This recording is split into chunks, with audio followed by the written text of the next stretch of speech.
Have you ever said something out of anger that you regret?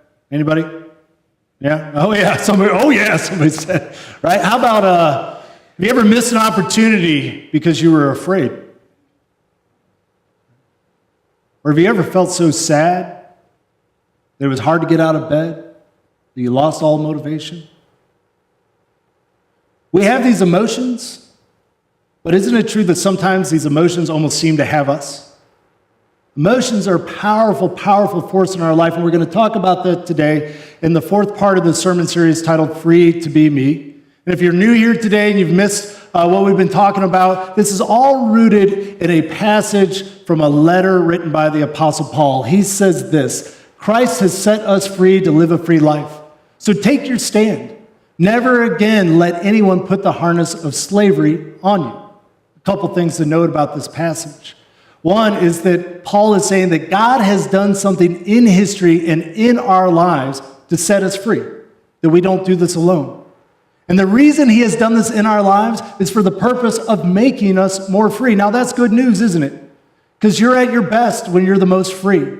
You enjoy life the best when you're not tangled in a bunch of emotions or addictions or caring too much about what other people think.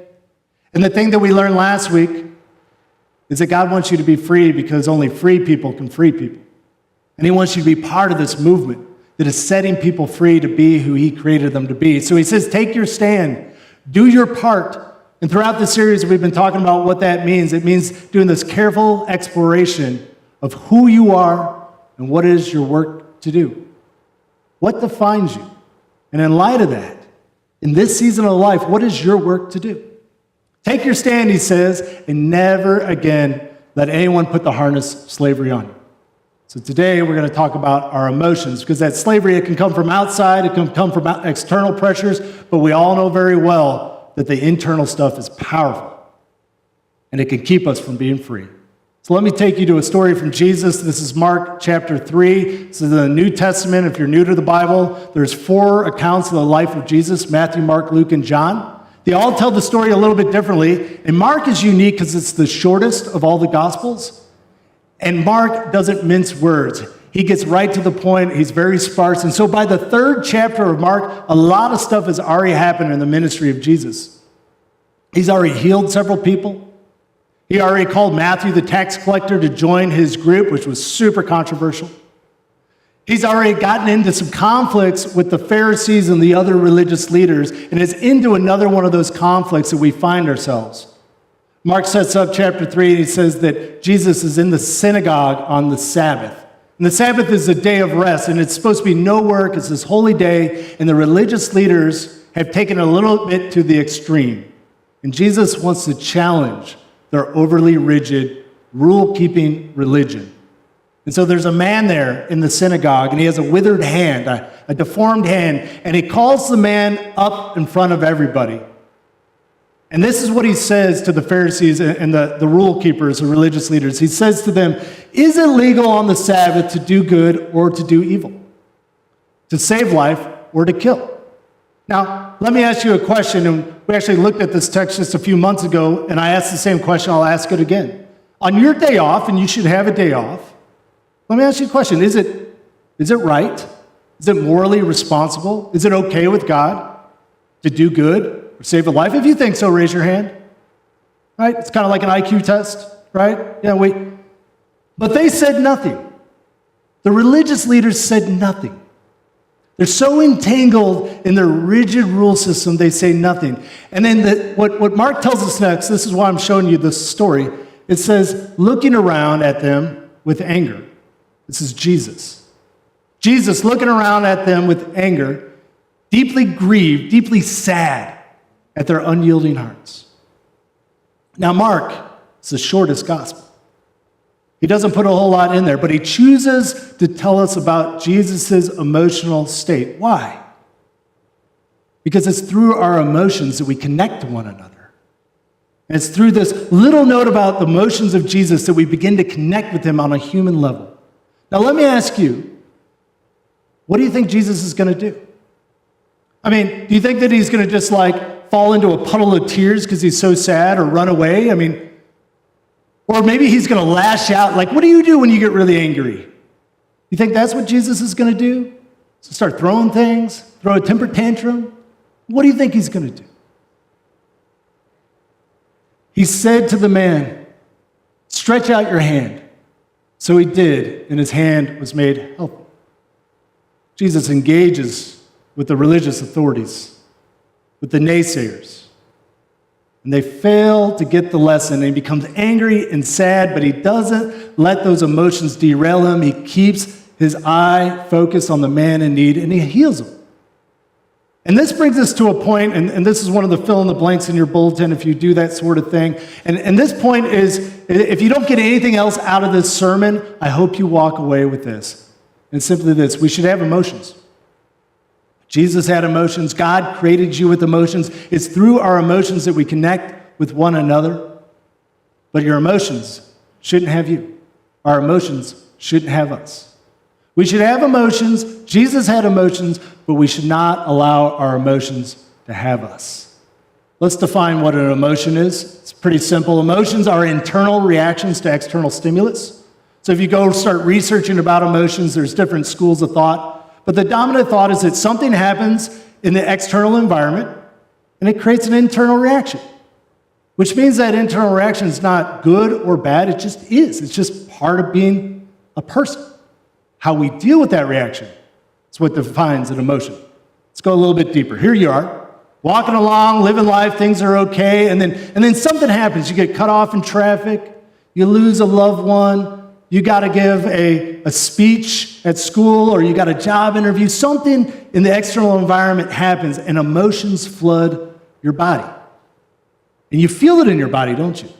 Butterflies in the stomach, sweaty palms, head's kind of lightheaded. And we feel these emotions. And the thing that we tend to do is we think, this is how I feel, and so this is who I am. I feel this way, and so this is who I am. And the other thing that we tend to do, not everybody, but most people I meet, is that when we have the strong emotion, we think, well, that person cut me off, they made me angry. Or that situation happened, it made me sad. And we externalize the responsibility for our emotions onto somebody else. And let me tell you, your emotions are always your emotions. They're always your responsibility. And when you say, he made me angry, then you think, okay, this is just who I am, so now you unleash the Hulk, so here comes Hulk smash. You did it. And the truth is, though, we're all more than the sum total of our emotions. You're more than how you're feeling in the moment. And so just to unleash because you feel that way and you made me angry or this made me so sad and I'm just going to let that overtake me, and that's just me being authentic. And I do counseling with people. We get into this all the time. Well, I just want to be authentic. It's how I feel. Well, I know it's how you feel, but there's more to you than just how you feel. For instance, you have something that's called an intellect. You're able to think rationally at most times, right? When the emotions flood you, you lose contact with your intellect, but you have an intellect. You can look at the world somewhat objectively. You have this other thing called principles, or these truths about life that you hold to. And when emotions come, when something bad happens, we all know this, right? At least for a moment, there's this break in your intellect and your principles. You lose touch with them as you're emotionally flooded. You're overwhelmed by that feeling of anger or of sadness or of fear. That's natural.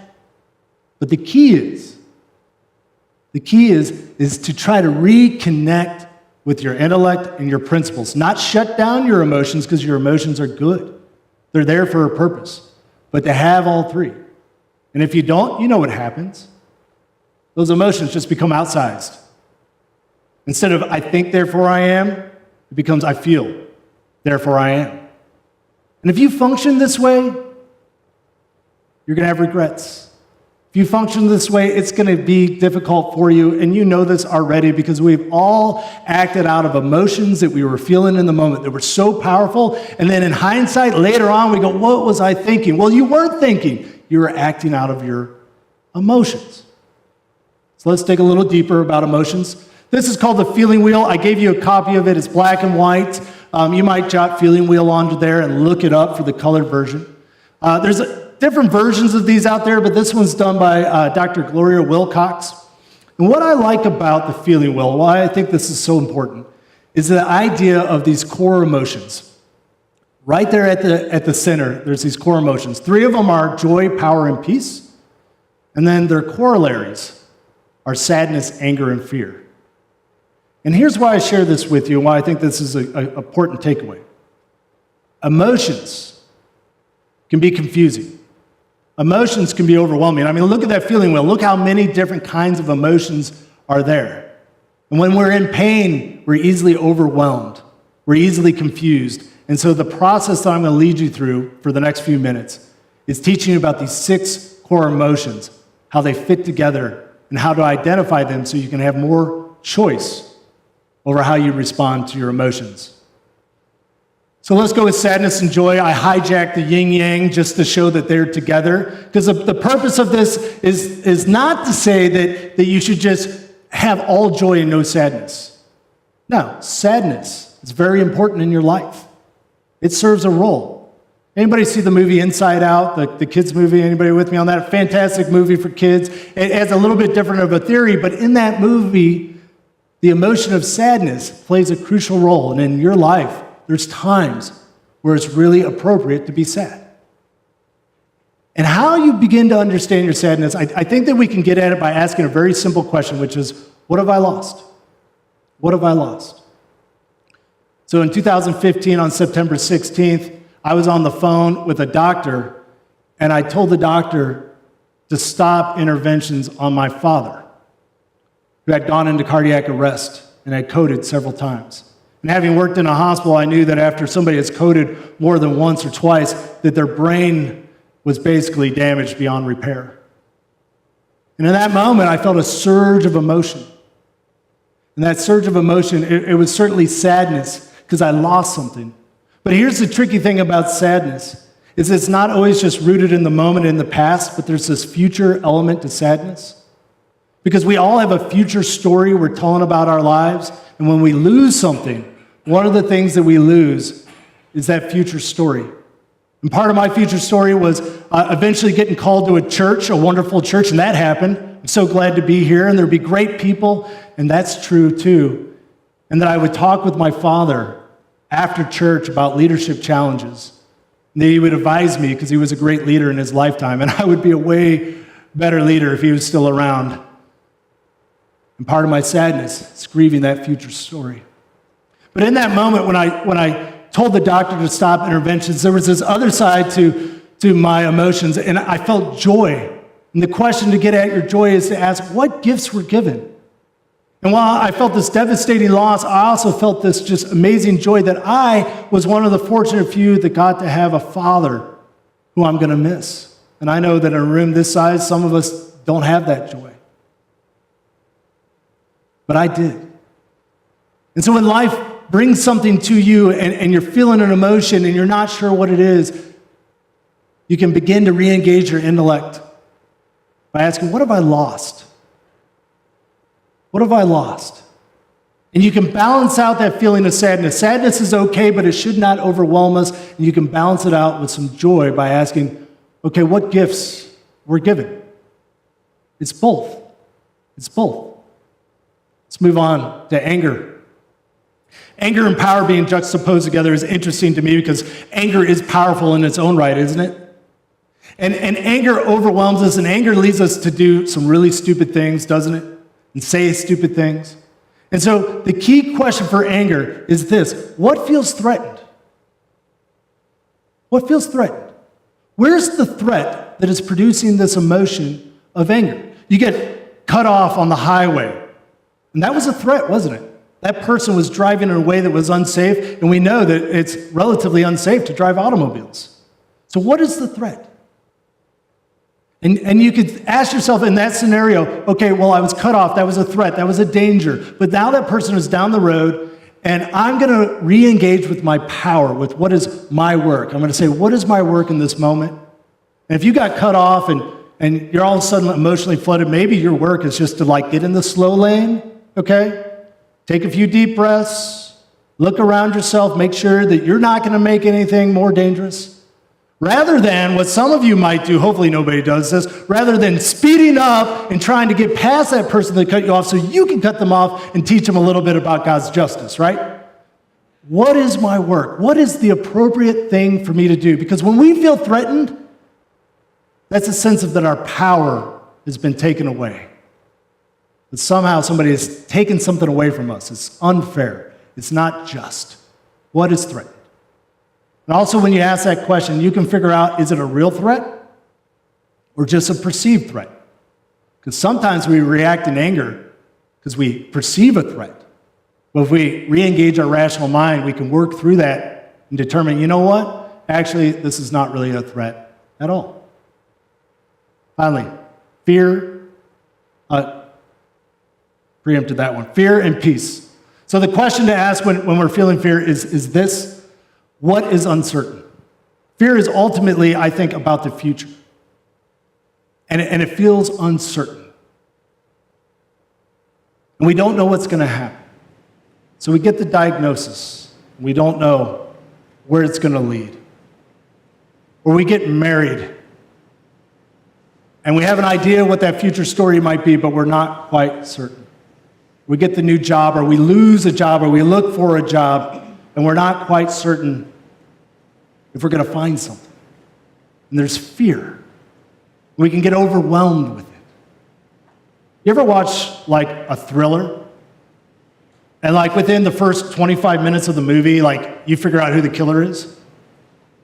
And like it no longer produces any good fear, right? It's like no longer entertaining because now you kind of get what it is. The opposite of that is the parts of life where we're just not sure what the future holds. And that's just life. So fear is a natural part of life. But there's peace. And peace asks the question, what can I trust? My wife, Hannah, about 4 years ago, before we moved here, was diagnosed with thyroid cancer. And we were told that if you're going to get any kind of cancer, that's the kind of cancer to get because it's easily treatable. There's a good success rate. And so, what can we trust? Well, we could trust those stats. We could trust the doctor's confidence. And we could trust the treatment regimen, which we did, and we had relative peace. And then she went back for her follow-up appointment, and the cancer had spread into her lymph nodes. So we were filled with fear again. We felt anger because this felt like a threat. And no longer were we so confident about what the doctor was saying or what the stats were revealing, or hey, it's the good cancer to get, as if there's a good cancer to get. Well, what can I trust? And in that moment, that's when our faith was no longer something we did on Sundays. It was something that we really leaned on. Because while we didn't stop going to see doctors or stop doing the treatment, we knew the limits of trusting that. What can I trust? When you're feeling fear, what can you trust?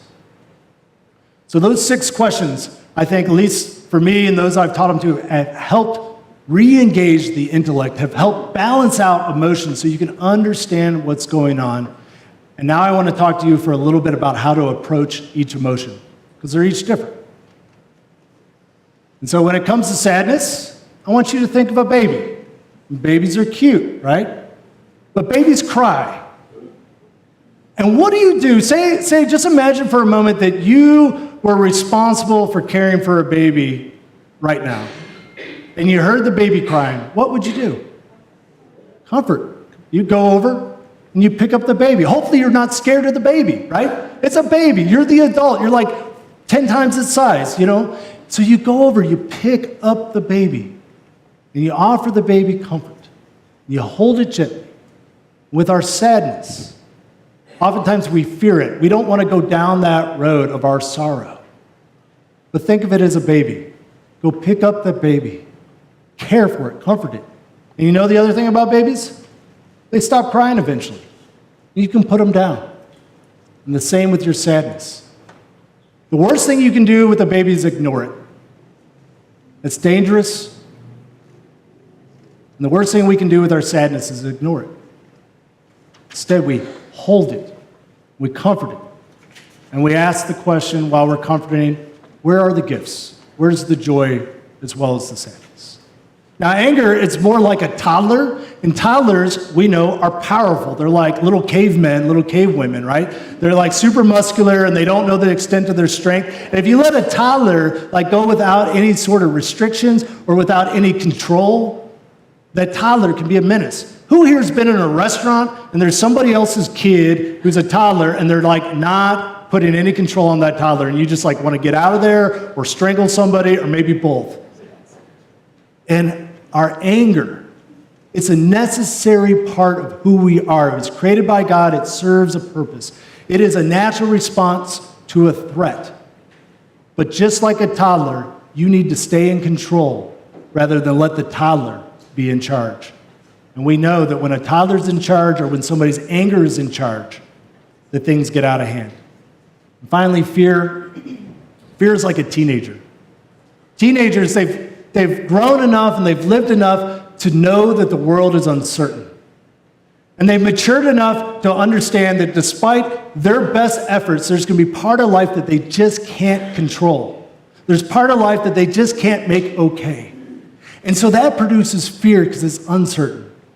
And what teenagers need is confidence. They need confidence. They need an adult coming along and saying, look, now that you know the world is as difficult as it is, let me assure you that you can navigate it, that there is a way forward, that there is a way to live a life of meaning, of purpose, of good, even in spite of these difficulties, these dangers. Somebody needs to come alongside that teenager. And with your fear, that fear is a natural response. It's good. It will save you sometimes, right? Listen to your fear. Sometimes you just need to leave or get out of there. But other times you just need to give it some confidence. Say, yes, I'm afraid, but I'm going to be okay. So I want to finish with a story from the life of Jesus. The time when there was great fear, great reason to run away. It's in Matthew 26, one of the other Gospels, and this story happens right after Jesus has been with his disciples and celebrates the Last Supper. Talks about, remember me, remember me, remember. And so he takes 3 of his disciples, his inner circle, and he goes to this garden called Gethsemane.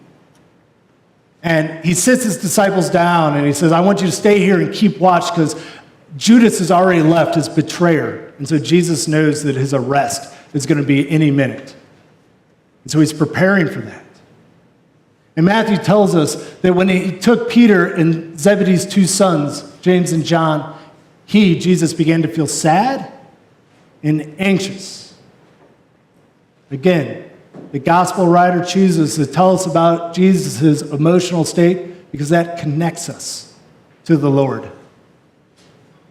So he goes off within just a short distance from his disciples to pray. And here's what Matthew says that Jesus prays. He says, my Father, if it's possible, take this cup of suffering away from me.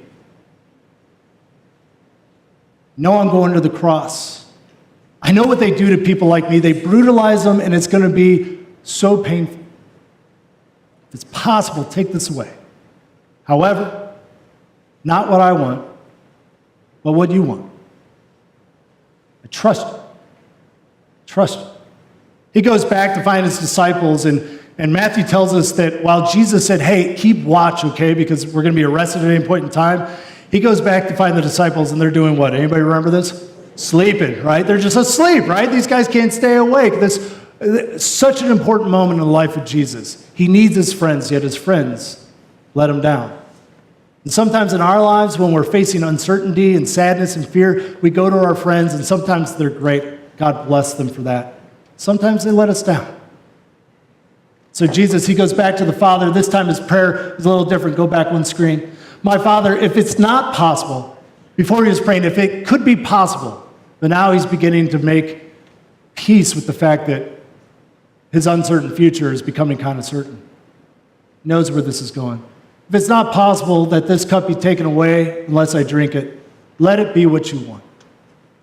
If I'm going to do this, if I have to experience this, let it be done in such a way that it honors you. He goes back to find his disciples, and again, they're sleeping. And so a third time, Matthew tells us, Jesus goes back to pray. But he left them and again went and prayed the same words for the third time. Jesus had powerful emotions because he was under powerful circumstances. He was about to be arrested. He was about to be put on a cross.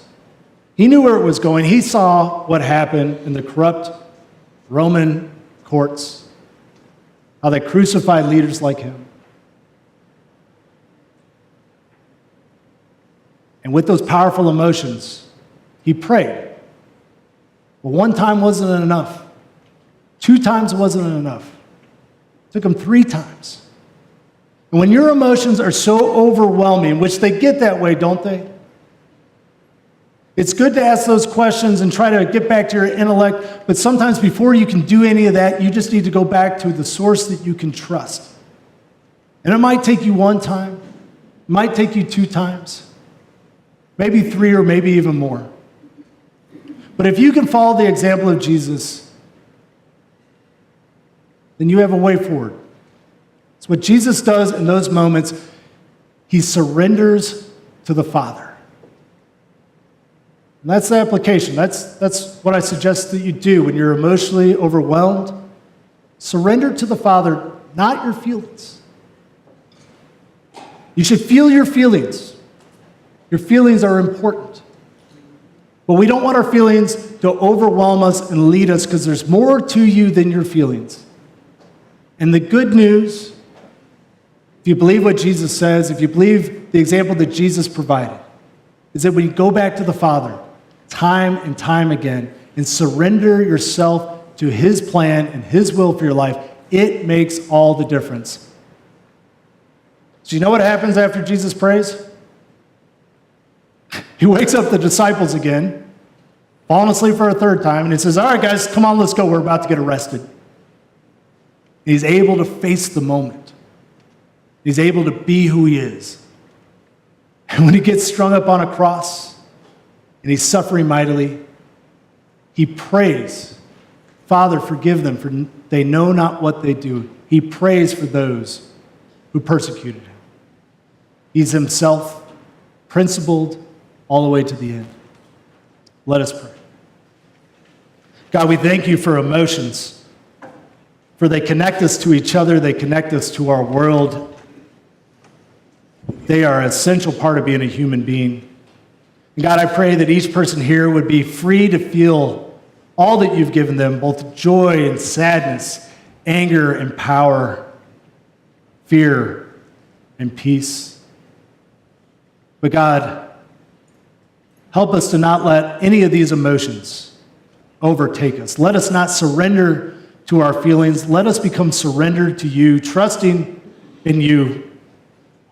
For God, you can carry us through any situation. And you can use it, not only in our lives, but use it to bless the lives of others. Pray this in the name of your Son, Jesus. Amen.